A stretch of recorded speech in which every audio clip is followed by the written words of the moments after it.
ഈ പുറപ്പെട്ടു പോകലിൽ എവിടെയാണ് ഖുറൈശികൾ മുഹമ്മദിനെതിരെ പടയൊരുക്കം നടത്തിയത്? അവർ യുദ്ധത്തിന് വന്നതിന് ശേഷമാണോ മുഹമ്മദും സംഘവും പുറപ്പെട്ടു പോയത്? ഖുറൈശികൾ അബ്ദുല്ലാഹിബ്നു ഉബയ്യിന് കത്തയച്ചു, മുഹമ്മദ് നബിക്കെതിരെ യുദ്ധം ചെയ്യാനും അവരെ പുറത്താക്കാനും ആവശ്യപ്പെട്ടുകൊണ്ട്. ഖുറൈശികൾ ആ കത്തിൽ വ്യക്തമായി പറഞ്ഞിരുന്നു, നിങ്ങൾ അങ്ങനെ ചെയ്യുന്നില്ലെങ്കിൽ ഞങ്ങൾ എല്ലാവരും കൂടി നിങ്ങളുടെ അടുത്തേക്ക് വരികയും നിങ്ങളുടെ പുരുഷന്മാരെ വധിക്കുകയും സ്ത്രീകളെ തടവിലാക്കുകയും ചെയ്യും. ഇത് വെറും ഭീഷണി മാത്രമായിരുന്നില്ല, മറിച്ച് യുദ്ധത്തിനുള്ള തയ്യാറെടുപ്പിന്റെ തുടക്കമായിരുന്നു. അല്ല, ഇതെപ്പോഴാണ് സംഭവിച്ചത്? This happened before the battle of Badr. ഇത് ബദർ യുദ്ധത്തിന് മുമ്പാണ് നടന്നത്. ഹോ, രാവിലെ തന്നെ നോണ പറയാനായിട്ട് ഓരോരുത്തരന്മാരിറങ്ങിക്കോളൂ. Hi sir, good morning. Good morning. അപ്പോൾ നമുക്ക് തുടങ്ങിയാലോ? ഇന്നത്തെ വീഡിയോയിലേക്ക് കടക്കുന്നതിന് മുൻപ് വളരെ പ്രധാനപ്പെട്ട ഒരു കാര്യം നിങ്ങളെ അറിയിക്കാൻ ഉണ്ട്. പരിശുദ്ധ നോണയല്ലേ? സാറ് ധൈര്യമായി പറ. ഇന്ന് ഞാൻ ഏറെ സന്തോഷത്തോടു കൂടിയാണ് ഇവിടെ ഇരിക്കുന്നത്. നുണ പറയാനുള്ള സന്തോഷമല്ലേ? സ്വാഭാവികം. നമ്മള് കുറെ വർഷങ്ങളായിട്ട് പറഞ്ഞുകൊണ്ടിരിക്കുന്ന കാര്യം. എന്ത് നുണയോ? കുട്ടികളുമായിട്ട് ചേർന്നിരുന്നിട്ട് കാണുന്നവർ ദയവിട്ട് കുട്ടികളെ തൽക്കാലത്തേക്ക് മാറ്റി വെച്ചോളൂ. കാരണം ഇത് പറയുന്നത് ബദറിന്റെ കഥയാണ്. എല്ലാ കുട്ടികളുടെയും ശ്രദ്ധയ്ക്ക് ബദറിനെ പറ്റി വിശുദ്ധമായ നുണ കേൾക്കാൻ പോവുകയാണ്. അതുകൊണ്ട് എല്ലാ കുട്ടികളും ചെവി പൊത്തിക്കോ. മുഹമ്മദിനെ കൊല്ലാൻ വേണ്ടി അവിടുന്ന് കച്ചകെട്ടി ഇറങ്ങി വന്ന സംഘമല്ല. എന്നാ പിന്നെ തുടങ്ങുമല്ലേ? ഖുറൈശികൾ യുദ്ധത്തിനായി മുന്നോട്ട് വരികയും അവർ ജുഹഫ എന്ന സ്ഥലത്ത് തമ്പടിക്കുകയും ചെയ്തപ്പോൾ ജുഹൈം എന്ന വ്യക്തി ഒരു സ്വപ്നം കാണുകയുണ്ടായി. അദ്ദേഹം പറഞ്ഞു, ഞാൻ ഉറക്കത്തിനും ഉണർവിനും ഇടയിലുള്ള ഒരവസ്ഥയിലായിരിക്കുമ്പോൾ ഒരാൾ കുതിരപ്പുറത്ത് വരുന്നത് ഞാൻ കണ്ടു. അദ്ദേഹം തന്റെ ഒട്ടകത്തോടൊപ്പം അവിടെ വന്നു നിന്നു. എന്നിട്ട് അദ്ദേഹം വിളിച്ചു പറഞ്ഞു, ഉത്തുബത്ത് ബിൻ റബീഅ കൊല്ലപ്പെട്ടു, ഷൈബത്ത് ബിൻ റബീഅ കൊല്ലപ്പെട്ടു, അബുൽ ഹക്കം ബിൻ ഹിഷാം കൊല്ലപ്പെട്ടു, ഉമയ്യത്ത് ബിൻ ഖലഫ് കൊല്ലപ്പെട്ടു. അങ്ങനെ പലരുടെയും പേരുകൾ അദ്ദേഹം എണ്ണി പറഞ്ഞു. ഈ സ്വപ്ന വാർത്ത അബൂജഹലിന്റെ അടുത്തെത്തി. അപ്പോൾ അവൻ പറഞ്ഞു, നാളെ ഞങ്ങൾ ഏറ്റുമുട്ടുമ്പോൾ ആരാണ് യഥാർത്ഥത്തിൽ കൊല്ലപ്പെടാൻ പോകുന്നത് എന്ന് അവൻ അറിഞ്ഞുകൊള്ളും. അപ്പോൾ മുഹമ്മദ് നബിയെ കൊല്ലാൻ തന്നെ അഥവാ നശിപ്പിക്കാൻ തന്നെയാണ് അവർ ഇറങ്ങിത്തിരിച്ചത്. എന്നിട്ട് പ്രൊഫസർ സാർ പറഞ്ഞത് അങ്ങനെയല്ലല്ലോ. മുഹമ്മദിനെ കൊല്ലാൻ വേണ്ടി അവിടുന്ന് കച്ചകെട്ടി ഇറങ്ങി വന്ന സംഘമല്ല. അല്ലേ? സംഘമല്ല. അല്ലേ? സംഘമല്ല. ഓ, വിശുദ്ധമായി ഈ നുണ കേട്ട് ഞങ്ങളുടെ ചെവി അടിച്ചുപോയി സാറേ. അബൂജഹലിന് മുഹമ്മദ് നബിയെ നശിപ്പിക്കുക എന്നുള്ളതാണ് ഉദ്ദേശം. അത് വ്യക്തമാണ്. എന്നാൽ ഇതേ ഉദ്ദേശം ഖുറൈശി സംഘത്തിനുണ്ടായിരുന്നു. അല്ലയോ ഖുറൈശി സമൂഹമേ, അള്ളാഹുവാണ് സത്യം. മുഹമ്മദിനെയും അദ്ദേഹത്തിന്റെ അനുയായികളെയും നേരിടുന്നതിലൂടെ നിങ്ങൾക്ക് ഒരു നേട്ടവും ഉണ്ടാകാനില്ല. അള്ളാഹുവാണ് സത്യം. നിങ്ങൾ അദ്ദേഹത്തെ വകവരുത്തിയാൽ പിന്നീട് നിങ്ങളിൽ ഓരോരുത്തരും മറ്റൊരാളുടെ മുഖത്തേക്ക് നോക്കാൻ പോലും ഇഷ്ടപ്പെടാത്ത സാഹചര്യം ഉണ്ടാകും. അതുകൊണ്ട് നിങ്ങൾ മടങ്ങിപ്പോവുക, മുഹമ്മദിനെ മറ്ററബികൾക്ക് വിട്ടുകൊടുക്കുക. മറ്ററബികൾ അദ്ദേഹത്തെ വകവരുത്തുകയാണെങ്കിൽ അത് ചെയ്യട്ടെ. അതാണല്ലോ നിങ്ങൾ ആഗ്രഹിച്ചതും നിങ്ങളുടെ ലക്ഷ്യവും. ഖുറൈശികൾ ഇറങ്ങി തിരിച്ചതും അവരുടെ ലക്ഷ്യവും ഇതിൽ നിന്നും വ്യക്തമാണ്. ഇനി പ്രൊഫസർ സാറിന്റെ അടുത്ത നുണ കേൾക്കാം. എന്നാ സാറ് സ്റ്റാർട്ട് ചെയ്തു. മുഹമ്മദ് മക്കയിൽ നിന്ന് മദീനയിലേക്ക് പോയപ്പോ അവിടെ ജീവിക്കാൻ വിടൂല, അള്ളാഹുവിനെ ആരാധിക്കാൻ ഞങ്ങൾ സമ്മതിക്കൂല എന്ന് പറഞ്ഞിട്ട് ഇസ്ലാമിനെ തകർക്കാൻ വന്ന ശത്രു സൈന്യമല്ല. സാധിക്കുമെങ്കിൽ നിങ്ങളുടെ മതത്തിൽ നിന്ന് നിങ്ങളെ പിന്തിരിപ്പിക്കുന്നതുവരെ അവർ നിങ്ങളോട് യുദ്ധം ചെയ്തുകൊണ്ടേയിരിക്കും. അഥവാ മുശ്രിക്കുകളായ ബഹുദൈവ വിശ്വാസികൾ മുസ്ലിങ്ങളോട് യുദ്ധം ചെയ്തുകൊണ്ടേയിരുന്നു. ഇസ്ലാം സ്വീകരിച്ചതിന്റെ പേരിൽ അവർ മുസ്ലിങ്ങളെ ആക്ഷേപിക്കുകയും ചെയ്തിരുന്നു. അവർ യുദ്ധം തുടർന്നുകൊണ്ടേയിരിക്കും എന്നതുകൊണ്ട് ഉദ്ദേശിക്കുന്നത് മക്കയിലെ ബഹുദൈവ വിശ്വാസികളായ മുശ്രിക്കുകളെയാണ്. ഇസ്ലാമിനെ തകർക്കാൻ വന്ന ശത്രു സൈന്യമല്ല.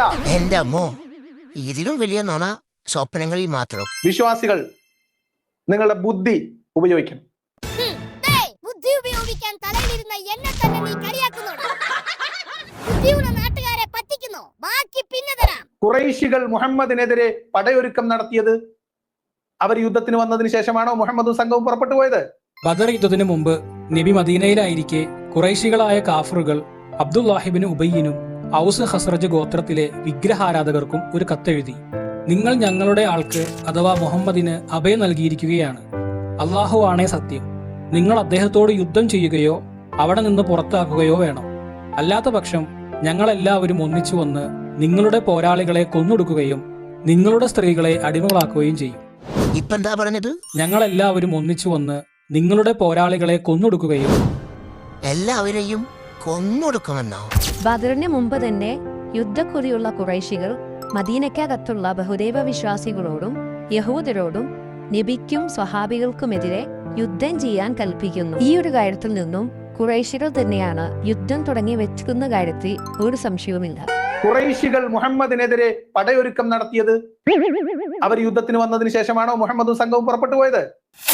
എടാ വിവരത്തിനും യുക്തിക്കും വിശ്രമം കൊടുത്തവനെ, മദീനയിൽ കൂടെ താമസിച്ചുകൊണ്ടിരുന്ന ബഹുദൈവ വിശ്വാസികളിലും യഹൂദരിലും പെട്ട എല്ലാവരെയും കൊന്നൊടുക്കുമെന്നല്ലടാ ആ പറഞ്ഞത്. അപ്പോ പിന്നെ മുസ്ലിങ്ങളുടെ അവസ്ഥ എന്തായിരിക്കും? കോമൺ സെൻസ് ഉപയോഗിക്കും. ഞാൻ ഉപയോഗിക്കാം. ഇന്നാ പിടിച്ചോ. ബദറിന് മുമ്പ് കത്തിലൂടെ നബിക്കെതിരെ യുദ്ധം ചെയ്യാൻ മദീന നിവാസികളോട് കൽപ്പിച്ചു. അതേപോലെ ബദറിന് മുമ്പ് ഖുറൈശികൾ മദീനയെ നേരിട്ട് ആക്രമിച്ചിട്ടുണ്ടോ?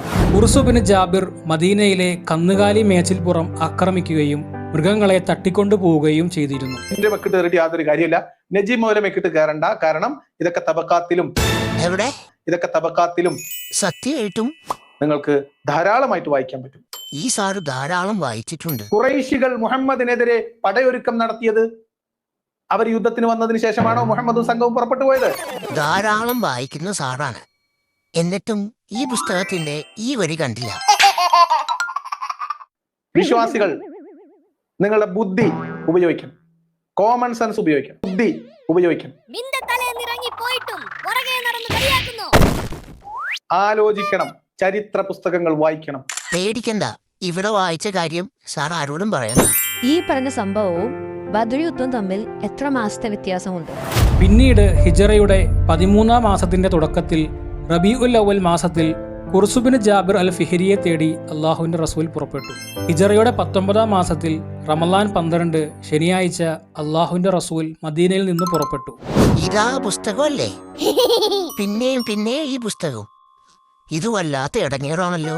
ഇതെന്തുകൊണ്ടാണ് ഈ പുസ്തകം ഇങ്ങനെ എടുത്തുകൊണ്ടുവരുന്നത്? തങ്ങളുടെ സമ്പത്തും തങ്ങളുടെ കച്ചവടത്തിന് ജീവിക്കാനുള്ള ഉപാധിക്കും തടസ്സമായി നിൽക്കുന്ന, ഭീഷണിയായി നിൽക്കുന്ന കൊള്ള സംഘത്തെ നേരിടാൻ വേണ്ടി.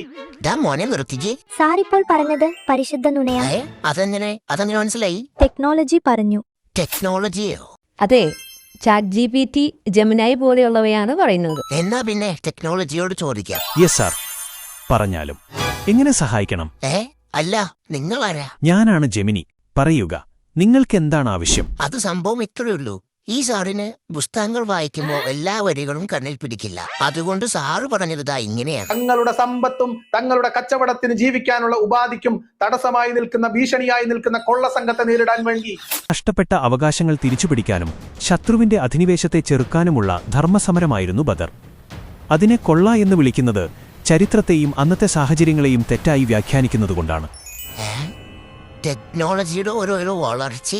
ഇതേപോലെ ചരിത്രത്തിൽ വ്യാജം കെട്ടിപ്പറയുന്നവരെ സംബന്ധിച്ച് ടെക്നോളജിയായ നിങ്ങൾക്ക് എന്താണ് പറയാനുള്ളത്? വർഗീയവാദികൾ, കമ്മ്യൂണലിസ്റ്റ്സ്, സമൂഹത്തിൽ ഭിന്നതയുണ്ടാക്കാനും ഒരു മതവിഭാഗത്തെ അധിക്ഷേപിക്കാനുമായി ചരിത്രത്തെ ആയുധമാക്കുന്നവർ, വ്യാജപ്രചാരകർ, പ്രൊപ്പഗൻഡിസ്റ്റ്സ്, സത്യമല്ലെന്ന് ബോധ്യമുണ്ടായിട്ടും സ്വന്തം അജണ്ട നടപ്പിലാക്കാൻ വേണ്ടി നുണകൾ പ്രചരിപ്പിക്കുന്നവർ, വിദ്വേഷ പ്രചാരകർ, ഹെയ്റ്റ് മോംഗസ്, ജനങ്ങൾക്കിടയിൽ വിദ്വേഷവും ശത്രുതയും വളർത്തുന്ന രീതിയിൽ സംസാരിക്കുകയും എഴുതുകയും ചെയ്യുന്നവർ.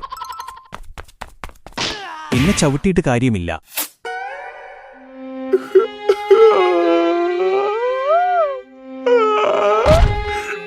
സാരമില്ല, അടുത്തവണ നുണ പറയുമ്പോൾ ബുദ്ധിയുടെ കയ്യിൽ നിന്നും നന്നായിട്ട് മേടിക്കാം. എന്നാ പിന്നെ വേറൊന്നുമില്ല, ഓഫ് ചെയ്തോ.